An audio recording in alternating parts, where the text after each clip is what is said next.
cast aside on the roadside like a worthless burden, an obese disgrace.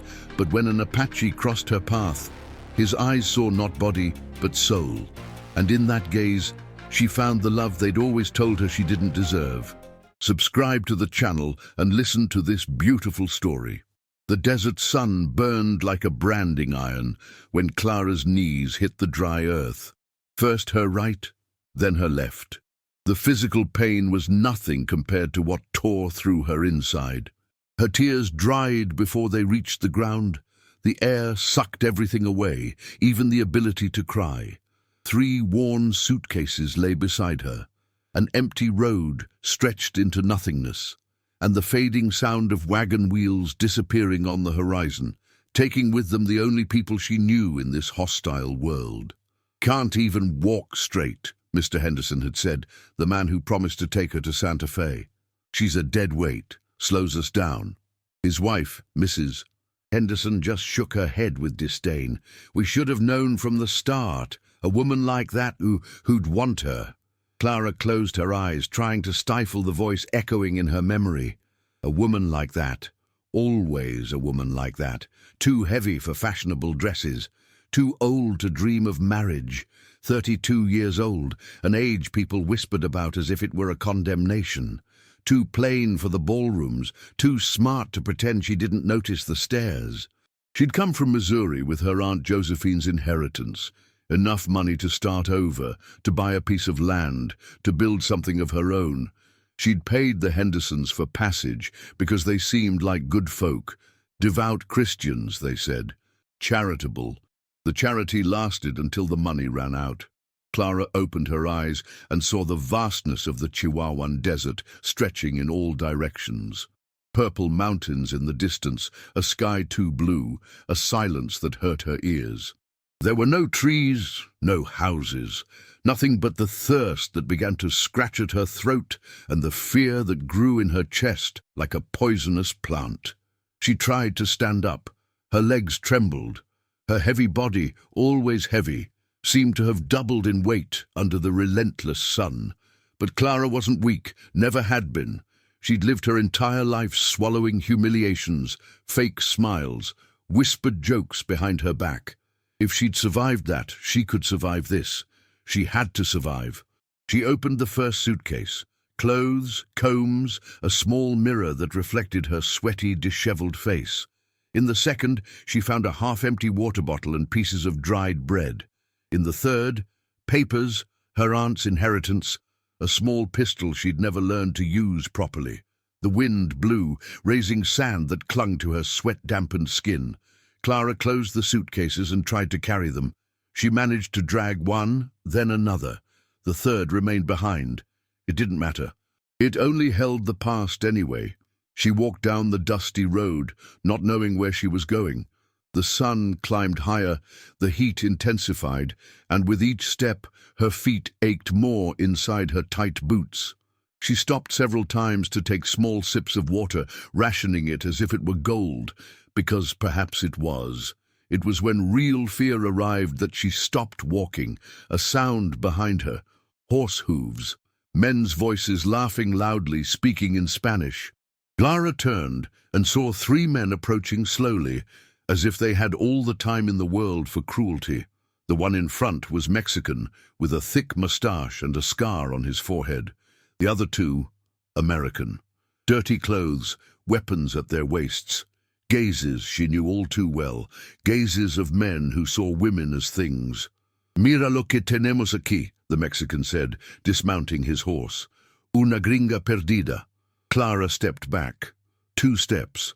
The suitcases weighed on her arms like anchors. "Please," she murmured, "I'm just traveling to Santa Fe." "Santa Fe's the other way, sweetheart," one of the Americans said, spitting on the ground. "You're lost, real lost." They approached slowly, like cats circling a mouse. Clara dropped the suitcases and ran. She didn't get far. Her boots slipped in the sand, her heavy body betrayed her, and she fell to her knees on the road again. This time, she couldn't get up. The men laughed, drew closer, and one of them reached out to touch her face. That's when the shadow appeared. At first, she didn't see it clearly. The sun was too high, her fear too blurry. But something shifted in the air. The men stopped laughing. There was a tense silence, like before a storm. "¿Quién está ahí?" the Mexican shouted, reaching for his weapon. The shadow materialized, a tall man, skin the color of burned earth, long hair tied in braids. He wore buckskin, had colorful beads around his neck, and walked barefoot as if the hot sand was soft grass. Apache. Clara felt her blood run cold. She'd heard stories, wild Indians, they said, murderers, they said, demons of the desert. But when she looked at him, she saw no demon. She saw a wounded man. It was in his eyes, an old deep pain that she recognized because she carried it too. And when the Apache looked at her, really looked, not just saw, Clara felt something strange in her chest. No one had ever looked at her like that, as if she were worthy. "Lárguense," the Apache said in Spanish, his voice low but firm as stone. "No tenemos miedo de ti, indio," the Mexican replied, but his hand was already trembling on his weapon. The Apache didn't answer. He just moved. It was too fast for Clara to follow. A blade gleamed in the sun. There was a scream, and when she managed to focus her vision again, the three men were on the ground. Not dead. She saw they were breathing, but defeated, humiliated, bleeding enough to understand the lesson.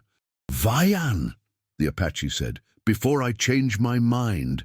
They scrambled onto their horses and galloped away, leaving only a cloud of dust behind. Clara remained motionless, kneeling on the road, looking at the man who had just saved her. He sheathed his blade and turned to her. For a long moment, they stared at each other in silence. "Are you hurt?" he asked finally. His Spanish had a different, older, musical accent. Clara shook her head. Her throat was too dry for words. "They left you here," he continued.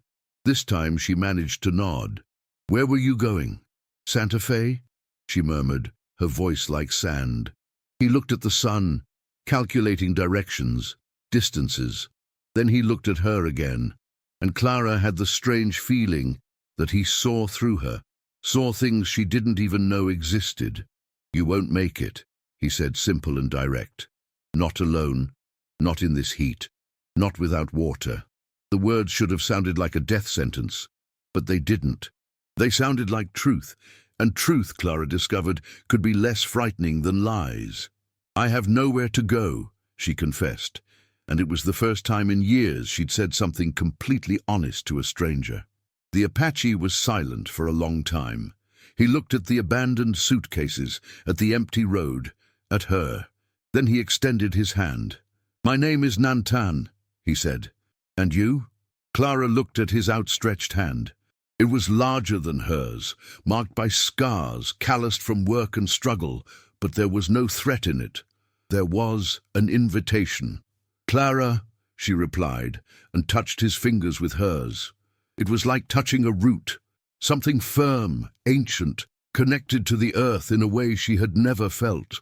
And when Nantan helped her up, Clara had the strange sensation that she wasn't just getting to her feet. She was rising from a lifetime of humiliation. "Come," he said, gathering her suitcases without asking if she wanted help. "I know a place." Clara followed him. She had no choice, but she realized that even if she did, she would have done the same thing. There was something about Nantan that calmed the fear in her chest. Perhaps it was the way he walked, slowly, respecting her pace. Perhaps it was how he carried the suitcases without making it seem like she was a burden. Or perhaps it was simply the fact that for the first time in her life, someone had fought for her. They walked in silence through the sand, moving away from the road. The sun began to set, painting the desert red and gold. Clara felt her legs heavy, her thirst increasing, but she didn't complain. Nantan stopped occasionally, offered water from a leather canteen, waited for her to rest. He didn't ask about her life. He didn't comment on her weight, her age, her rumpled clothes. He just walked beside her, firm and silent as a mountain. When they reached the refuge, a cave among red rocks, hidden by thorny bushes, the sun had already set.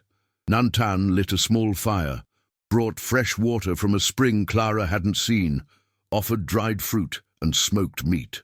"Thank you," she said, and the word came out laden with more gratitude than she could express. Nantan simply nodded. Then he sat on the other side of the fire, far enough for her to feel safe, close enough for her to feel protected. "Why did you help me?" Clara asked, finally gathering courage. He was silent for a long time, looking at the flames. When he answered, his voice was low, like a confession. "Because I know what it's like to be left behind." Clara looked at him through the fire. She saw the pain in his eyes, the same pain she carried in her chest. And she understood that there, in that lost refuge in the middle of nowhere, two wounded people had found each other. It wasn't the end of their pain. Clara knew that. But perhaps, just perhaps, it was the beginning of something different. Something like healing, something like home. The first few days passed like water slipping through her fingers. Clara woke with the sun, drank fresh water from the spring, ate what Nantan offered without asking questions. He left in the morning and returned at dusk, always bringing something: sweet roots, small red berries, sometimes a rabbit or bird to roast over the fire. They didn't talk much, but the silence between them wasn't heavy like the ones Clara knew, full of disguised contempt and unspoken judgments. It was a living, breathing silence, like the desert at dawn. Nantan didn't ask why she had been abandoned. He didn't look at her body as if it were a problem that needed to be solved. He simply existed near her, solid as the red rocks, constant as the wind. And that, Clara discovered, was revolutionary. On the fourth day, he brought fabric. Simple, raw cotton, but clean and soft. "Your clothes are torn," he said, placing the cloth beside her without ceremony.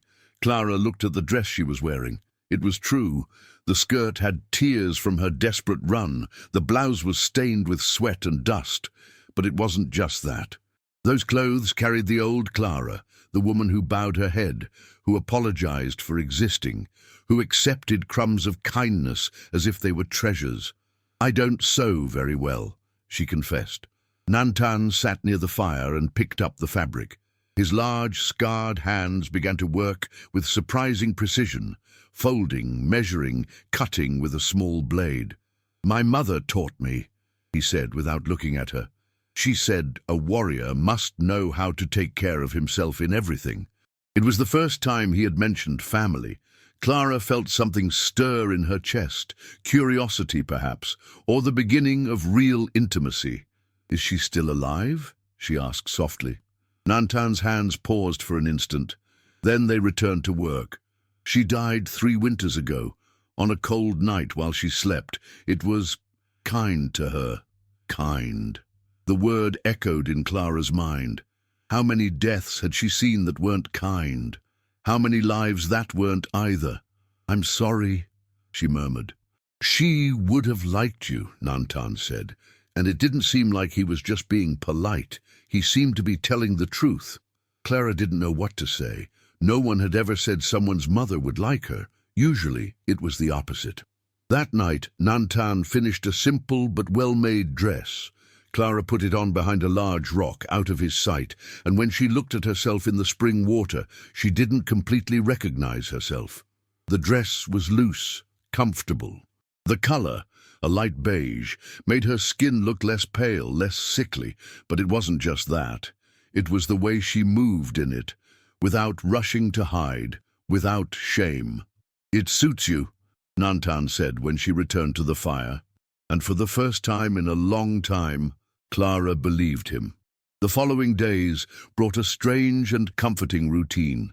Clara learned to tend the fire, to prepare the plants Nantan collected, to distinguish which fruits were poisonous and which were medicine.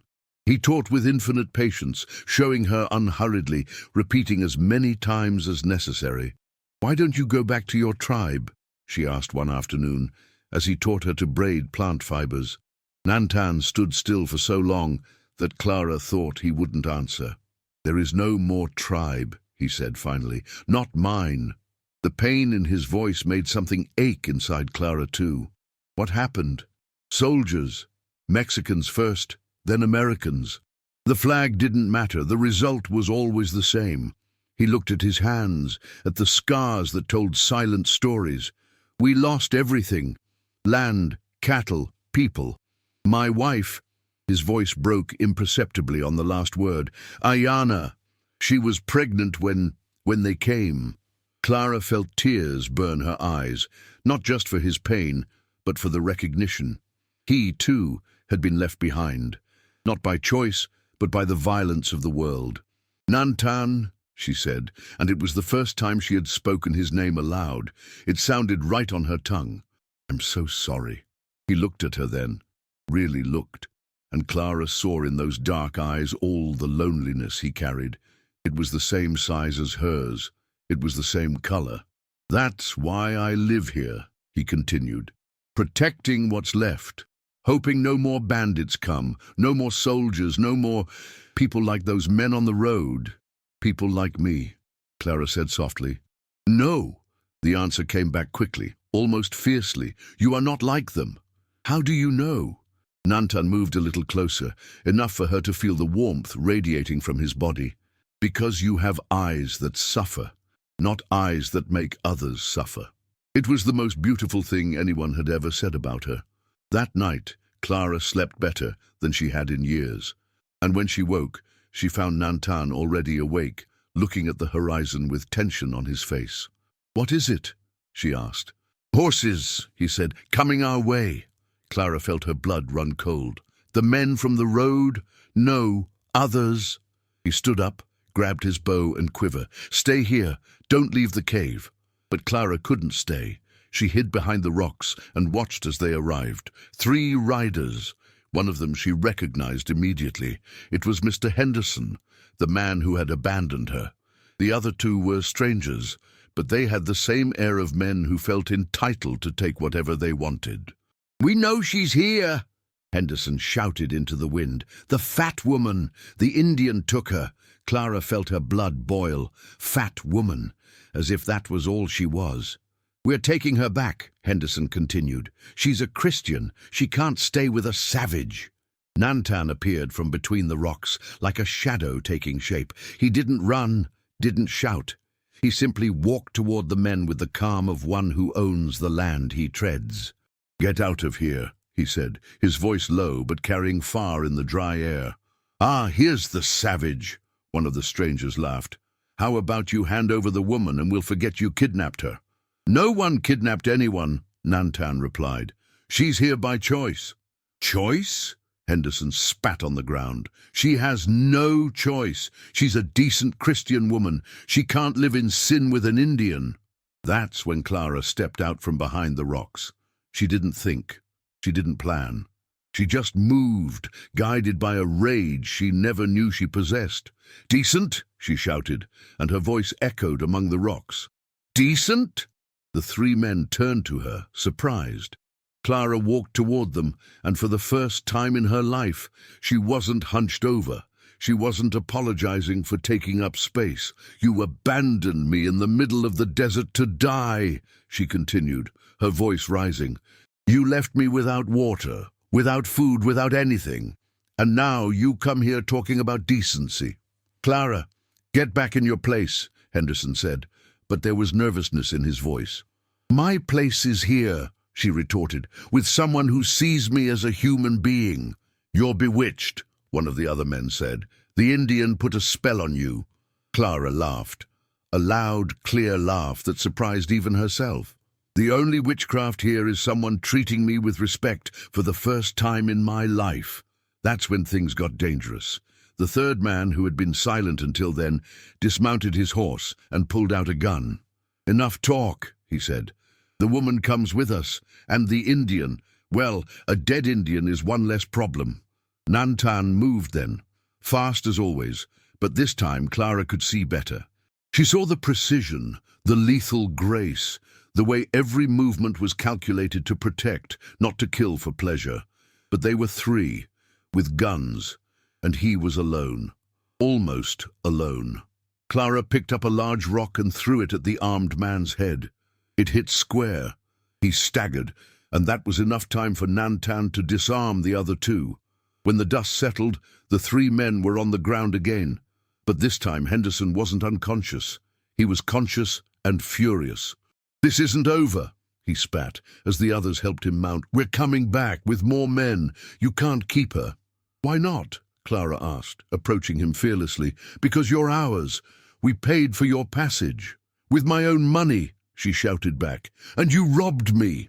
Henderson stopped. His eyes narrowed. "Oh, is that what you want? Your money?" He laughed, a bitter sound. "We don't have it anymore. We spent it all in Santa Fe. Gambling, women, drink. That's why we came back." "You'll have to pay for our trip back. It's your obligation." Clara felt the world spin. It wasn't about Christianity. It wasn't about decency. It was about money. It had always been about money. "What if I don't go? Then we burn this place down and kill your pet Indian." Nantan took a step forward, but Clara reached out to stop him. Something was stirring inside her, something new and fierce. 3 days, she said, her voice firm.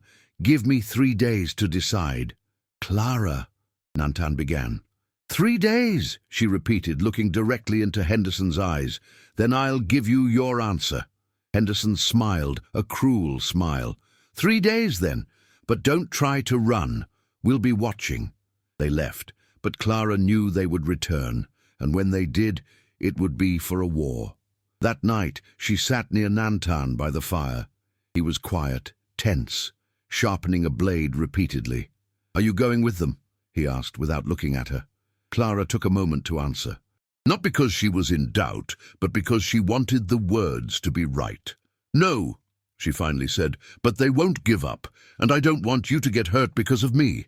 Nantan stopped sharpening the blade and looked at her.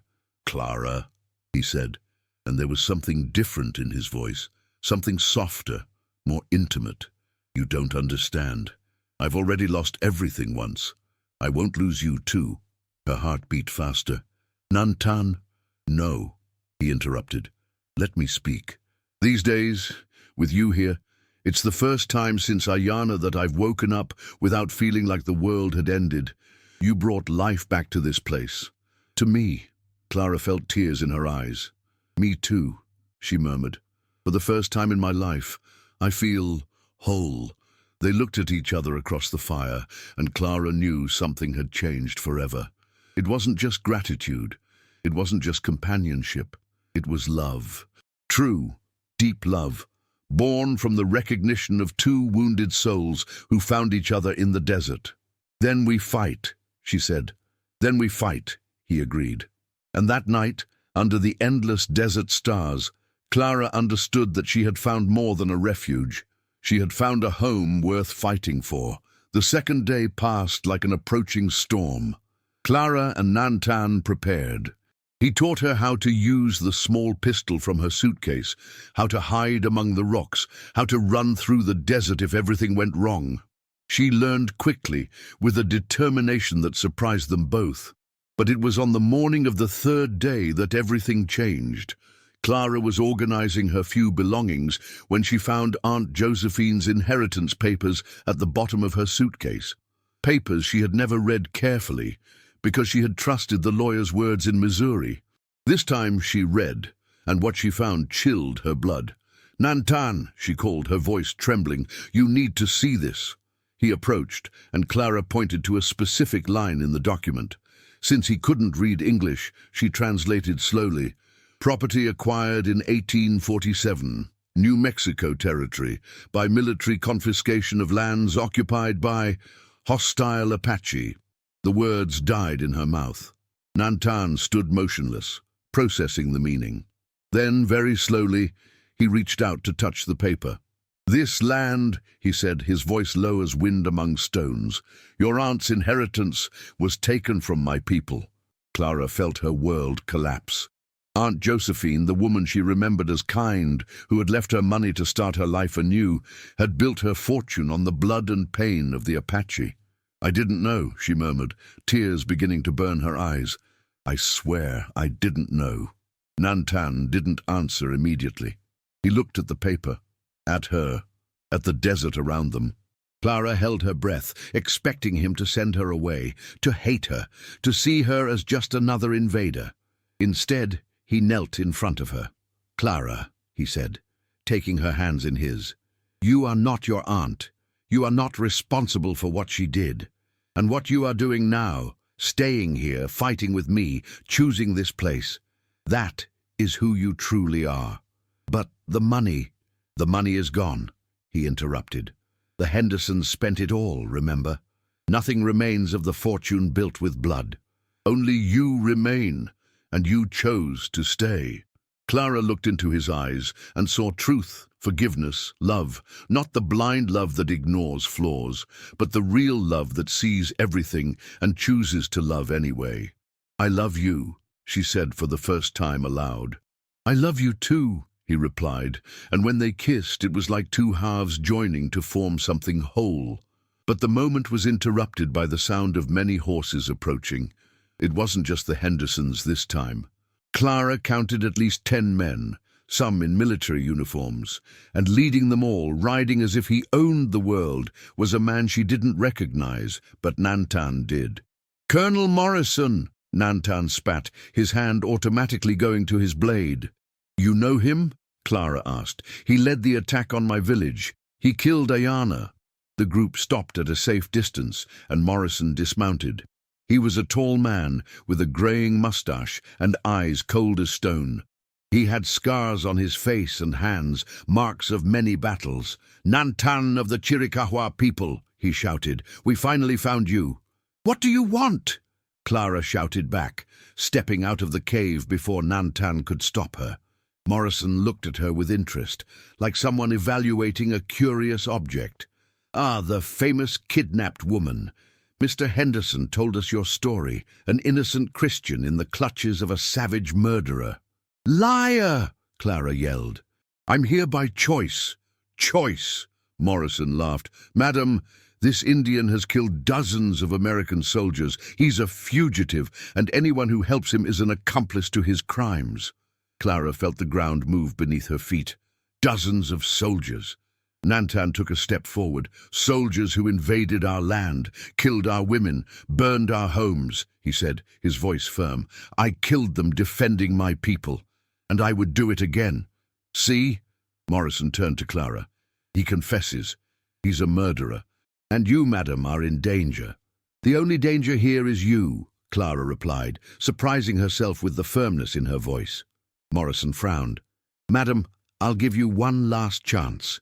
Come with us now, and we'll forget your temporary confusion. Stay, and you'll be judged as an accomplice to a war criminal." Clara looked at Nantan. She saw in his eyes an ancient pain, the same she had always carried. But she also saw something new. Hope, love, the possibility of a different future. "No," she said clear and loud. "I'm not going anywhere." Morrison sighed like someone dealing with a stubborn child. "Very well. Henderson, she's all yours. Get the woman. Kill the Indian." That's when the second twist happened. One of the soldiers, a young man with red hair, dismounted his horse and walked toward Morrison.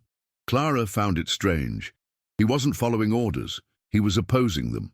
"Colonel," the young soldier said, "I can't let you do this." Morrison turned, confused. "Corporal McKinnon, what are you talking about?"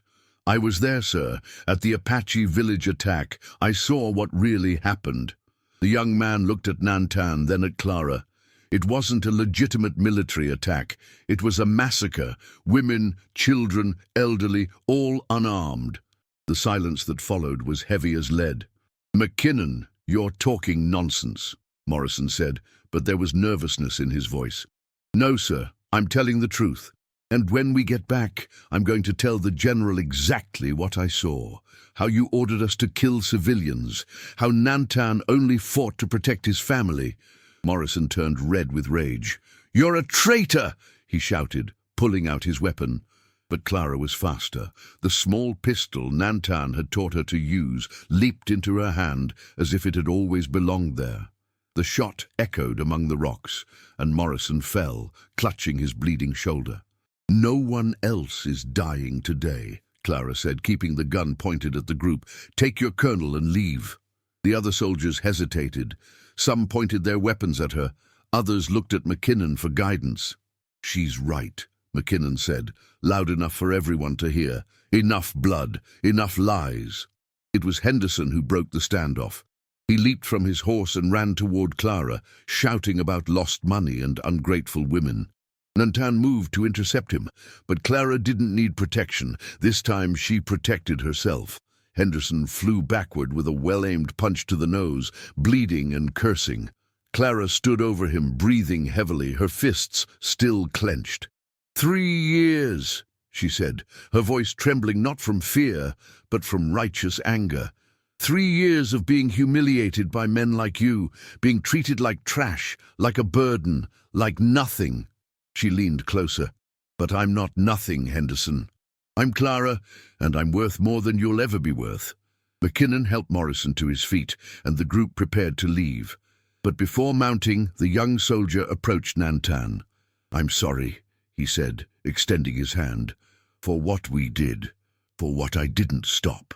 Nantan looked at the outstretched hand for a long moment. Then he shook it. "You did the right thing today," he said. "That matters." When the riders finally left, taking the wounded Morrison and bleeding Henderson, Clara and Nantan were alone again. But this time it was different. They were no longer two wounded people hiding from the world. They were two people who had chosen to fight together and won. "Is it over?" Clara asked, still holding the pistol. "It's over," Nantan confirmed, taking the gun from her and pulling her into his arms. That night they talked about the future, about building a real home there among the rocks, about planting a garden near the spring, about children who would grow up free, knowing both cultures, proud of both. "It won't be easy," Clara said. "The world out there still doesn't accept people like us." "The world out there can think what it wants," Nantan replied. "Here, we are free." 6 months later, Clara was in the garden she had planted, harvesting plump red tomatoes, when she heard familiar footsteps approaching. Nantan was returning from hunting, carrying 2 rabbits and a smile she now saw every day. "McKinnon sent word," he said, approaching to kiss her. "Morrison was court-martialed, expelled from the army." Clara smiled. Justice. She was learning that it existed when the right people had the courage to fight for it. "And us?" she asked. "Us," Nantan said, placing his hand on her growing belly. "We are exactly where we're supposed to be."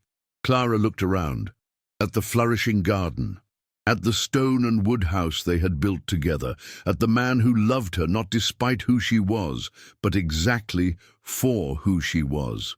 She thought of the woman she had been 6 months ago, hunched, silent, apologizing for existing, and the woman she was now, standing tall, strong, sure of her place in the world. The desert hadn't changed. It was still arid, vast, unforgiving, but she had changed, and that made all the difference. That night, as Nantan slept beside her, Clara placed her hand on her belly and murmured to the growing baby, "You will be born free. You will grow up knowing you are worth something, and if anyone tries to tell you otherwise, well, your mother will teach you how to fight." The wind blew through the open window, bringing the scent of sage and the promise of rain. Clara closed her eyes and smiled. Finally, she had found her refuge. Finally, she was home.